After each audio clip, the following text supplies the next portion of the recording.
start building models of your own, you may subdivide, you can subdivide. A lot of people, what they'll do is they'll apply this modifier once. When they're happy with it, they'll set the view to 1. When they're happy with it, they'll apply it, like so. Oops, can't do it in, you have to be outside of edit mode. Now the modifier is gone, and you can see that it's been applied to the mesh, and then they start to work from here. I don't like doing that, because again, there's just too much there for me to do anything really good with, but some people, that's the way they choose to do it. It's completely up to you, obviously. Let me just go back and add that back in. So next thing I'm going to talk about is the mirror modifier. Let me just get rid of this thing. Hit Shift C, Control Numpad period. So let me just add a cube. Now I'll go to the modifiers here and I'll say mirror. There it is.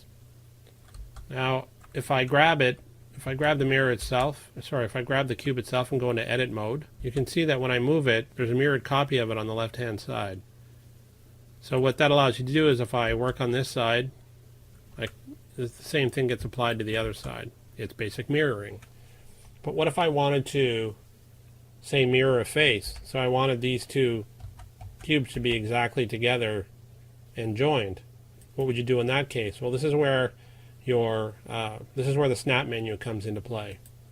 So what you can do is select a face, and then you size it towards the cursor. So let me just make sure to set the cursor down here. Oops. Now I'll size it along the x-axis towards the cursor, and they are now connected. But watch what happens when I apply the subsurf. Notice that in the middle here it's kind of squished looking. Let me just select all and smooth it.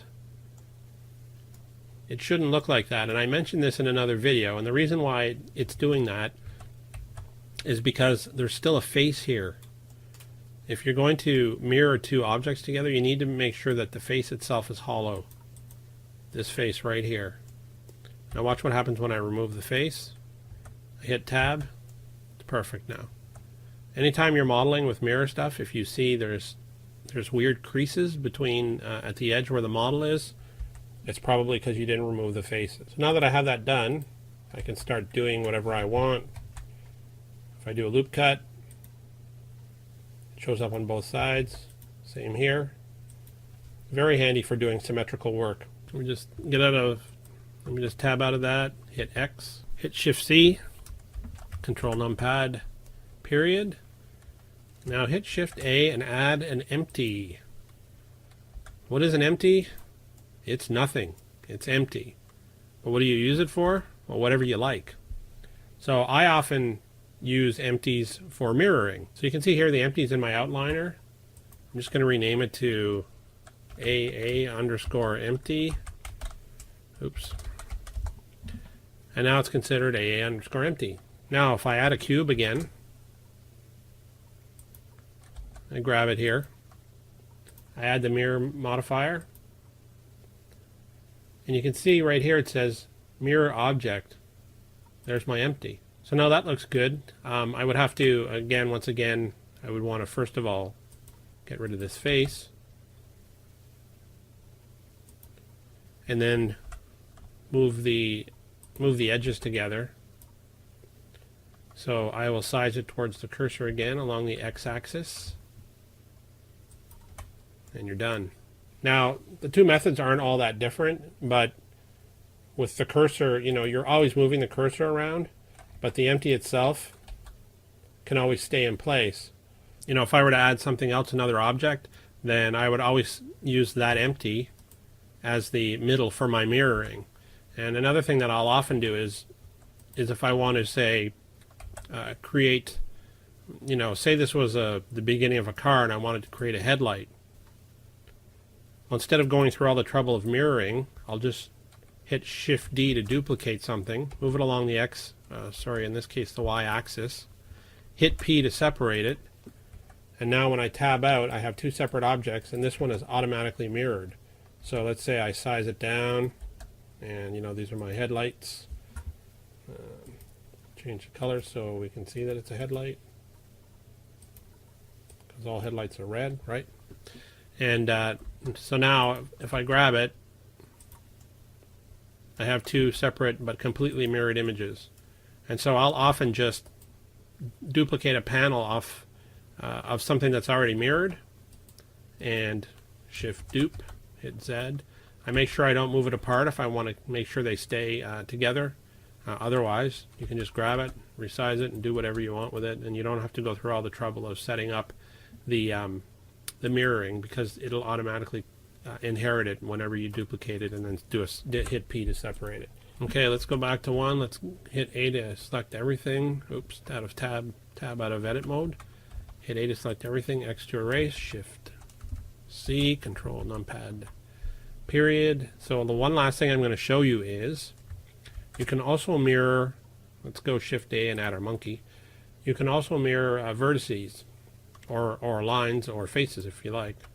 So let's take our monkey and go to vertex mode. Let's delete half of him.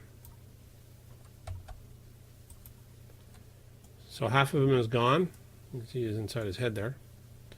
Now, what will often happen sometimes is you'll be working on one side of something, and you want to mirror it over to the other side exactly.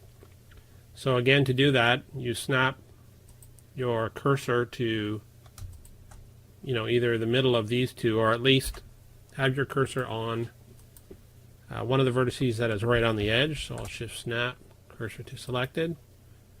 You hit shift D to duplicate.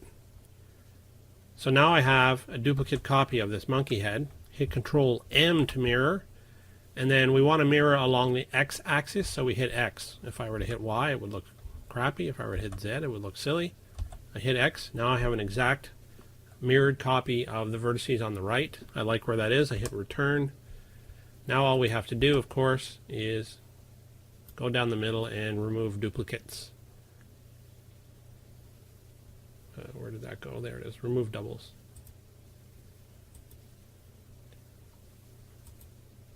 Oops. Well, if this had been up, we would have seen that we removed several doubles. And as you can see, the monkey is now back together.